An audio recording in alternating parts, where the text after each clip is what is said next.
आई भैया, हम छोटू छाया आप सब श्रोता को तहे दिल से स्वागत करत बानी। आज बहुत दिन के बाद बहुत ही अच्छा, बहुत ही प्यारा एगो लोकगीत निकाल आइल बानी। हम आशा पूरा विश्वास करब कि गाना आप सबके पसंद आई। बहुत ही प्यारा, बहुत ही सुंदर गाना बा।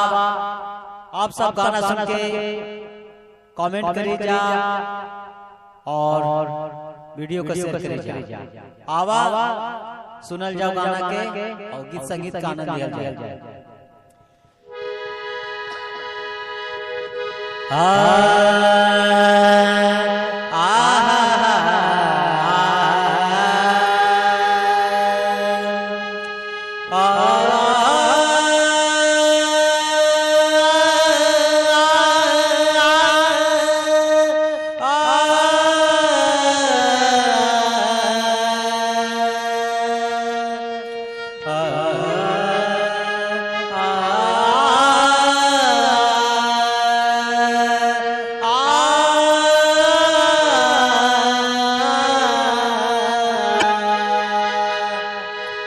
तो ये प्यारा सलाम था और आप सब सुन के बताइएगा कि आपको आलाप कैसा लगा।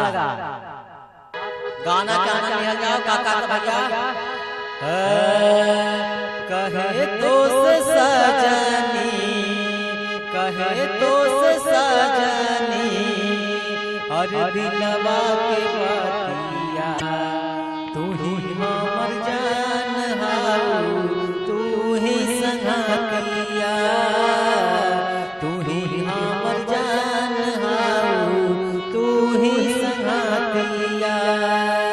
कहे तो से सजनी, कहे तो से सजनी, हर दिलवा के बतिया तू ही हमर जान हारू, तू ही संगतिया, तू ही हमर जान हारू, तू ही संगतिया।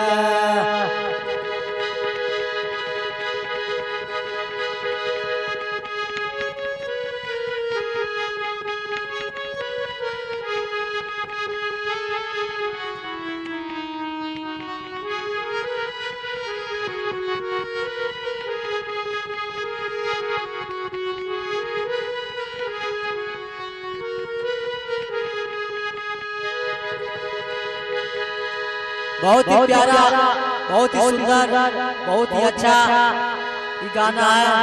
आगे काम करता है रूपवानुप तो बनौले विधाता, जुड़ गई बाटे तो से नहिया के नाता।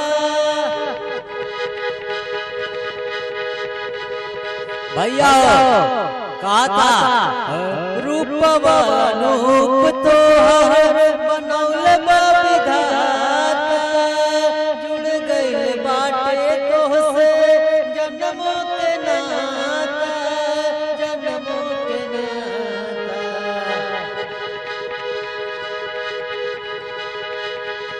तोहरे से शुरू दिनमा, तोहरे से शुरू दिनमा, खत्म होले रातिया, तू ही हमर जान हारू, तू ही संगतिया, तू ही हमर जान हारू, तू ही संगतिया।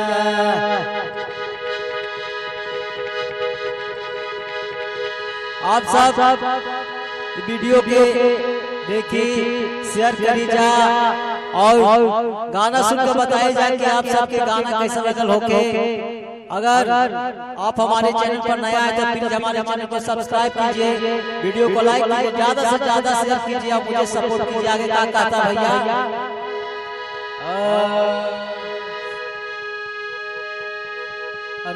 धन बड़ तू हमर, तू ही खजाना,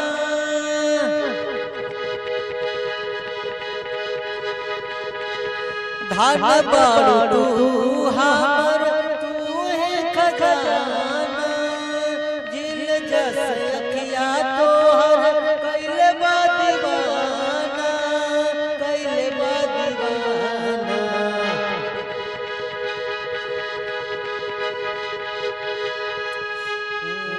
मनीष के जागल छोटू रंजित के जागल तुझसे किस्मतिया तू ही हमर जान हाउ तू ही संगतिया तू ही हमर जान हाउ तू ही संगतिया।